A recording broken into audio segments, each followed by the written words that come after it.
In 2013, Adobe spent millions developing what they proudly called uncrackable security.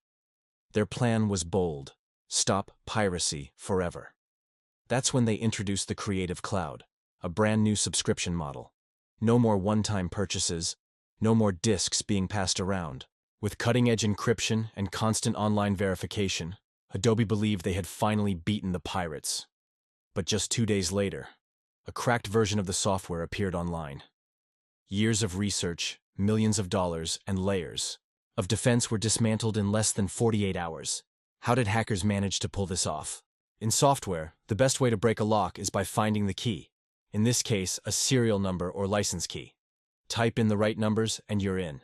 That's exactly how things worked back in the 80s with floppy disks and code wheels. In the late 90s, tools like SafeDisk and SecuROM were launched, marketed as completely unbreakable.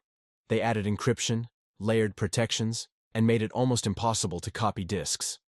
At least that was the promise. In reality, these systems were broken within a week of release.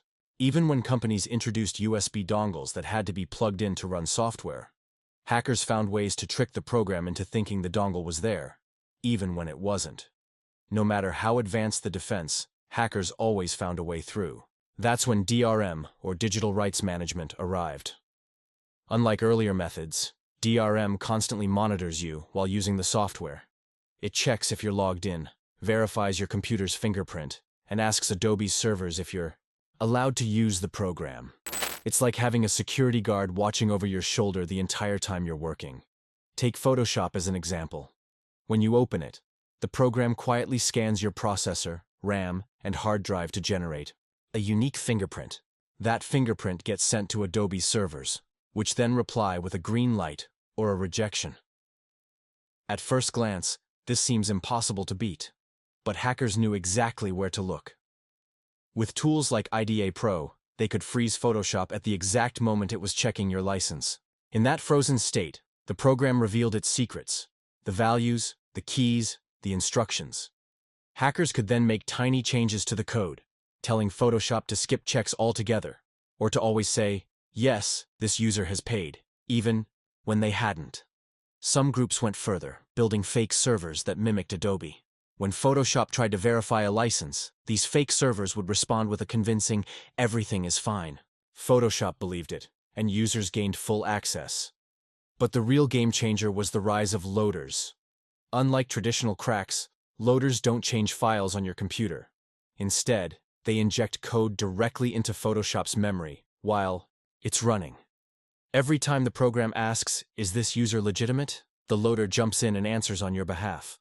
Since no files are permanently changed, even antivirus software struggles to detect them. That's why some cracks require you to run a separate tool every time you launch the software. That tool is the loader. Of course, Adobe didn't give up. Their smartest move was shifting critical features to the cloud. For example, Photoshop's neural filters run entirely on Adobe's servers. Your computer simply uploads the image, Adobe processes it remotely, and the result comes back. Since the heavy lifting happens on their servers, cracking these features would mean hacking Adobe directly, a much harder challenge. But here's something most people don't know. Behind every cracked version of Photoshop isn't a lone genius in a hoodie. It's entire groups, organized teams like Reloaded, Core, and CPY. Each member has a role. Some reverse engineer the code, others write the actual crack, and dedicated testers try it on multiple systems. These groups often compete with each other, racing to be the first to break new protection. And surprisingly, many of them follow their own rules.